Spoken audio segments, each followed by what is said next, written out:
It's my distinct privilege to welcome Nitin Nohria. He is the first Indian American Dean of Harvard School of Business. It's a true pleasure to welcome you. Thank you. In today's globally competitive world, India is an emerging power. Nobody can deny that. Where do you compare the Indian education standard, leaving IITs aside? IITs is an acknowledged fact. Everybody knows that. Because you have a lot of students who come from other parts of the world, emerging parts of the world, including India.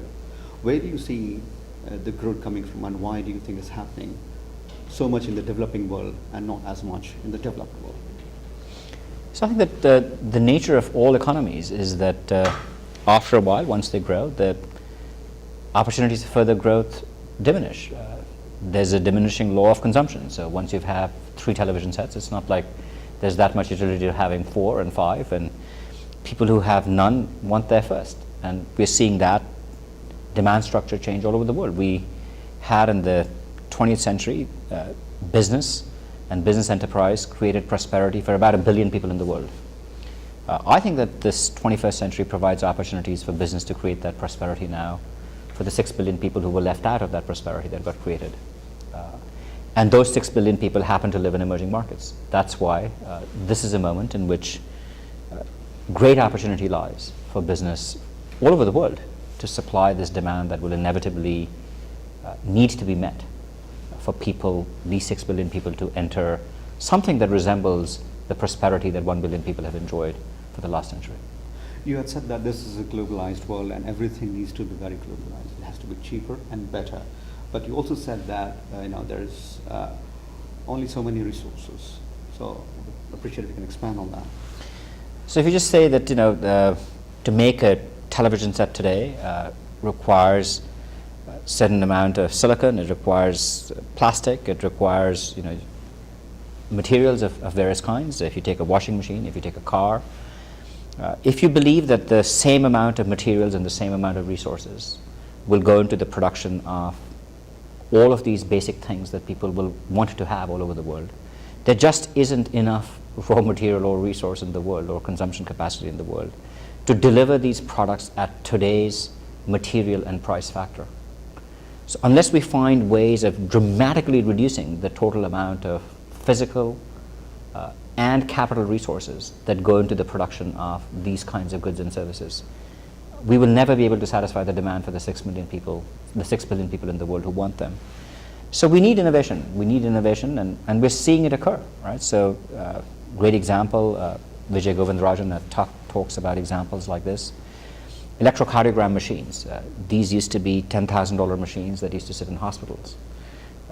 GE India has come up with one that is now $1,000. It uses many fewer materials, can be done very differently. This year, the business plan contest at Harvard Business School was won by students who have created a small attachment to an iPhone.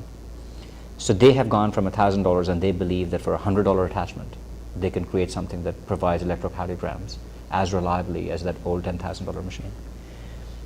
This type of innovation, which takes existing products and finds a way of delivering that same functionality at a completely different material and price point, that I think is the kind of innovation that will be necessary to supply these products and services that 6 billion people need. You wrote a great book on leadership. If you compare the leaders of our generations, and I'm purely focusing on entrepreneurial leaders, corporate leaders, what qualities do you see in the current and future leaders to lead this global economy forward? So I think leaders in this new global economy will have to be leaders who have a lot more contextual intelligence. These are people who will have to know that how context is different in different parts of the world creates very different opportunities. It used to be the case that to be a good business leader, you had to have a universal imagination, which is how do I produce something that will be valuable all across the world. I think more and more you'll have to have contextually specific imagination. What will really work in India? What will really work in China? What will really work in Brazil?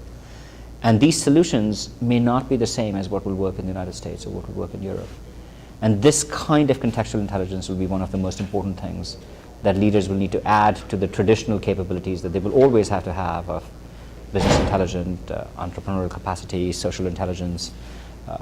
These capacities that leaders have will always be important, but I think to that we will have to add contextual intelligence. One last question. As a dean of the most prestigious business school in the world, what keeps you awake at night?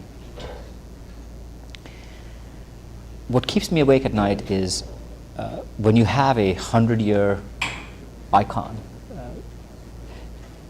Most people feel that there's only one place for institutions like that to go. We're already number one, so how do we stay number one? How do we stay number one in a world in which competition comes not just from our traditional competitors like Stanford, Wharton, Chicago, MIT, Columbia, but also potentially from Tsinghua and Baida and NYU and Abu Dhabi and all of these amazing schools that are being created all over the world. In the last decade, 80 new business schools have been opened in China. 60 new business schools have been opened in India. 40 new business schools have been opened in different parts of Latin America. It's worth remembering that in 1900, if you looked at the list of the 50 major universities around the world, a colleague of mine, Bill Kirby, has done this research. More than 30 of those were German. Today, if you looked at the list of the top 50 universities in the world, it's hard to find one German university on that list.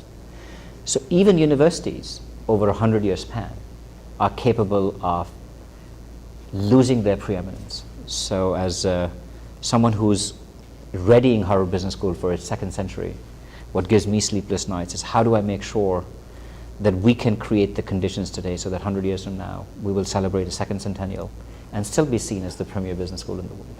On that note, thank you so much. It's been a pleasure. Thank you so much.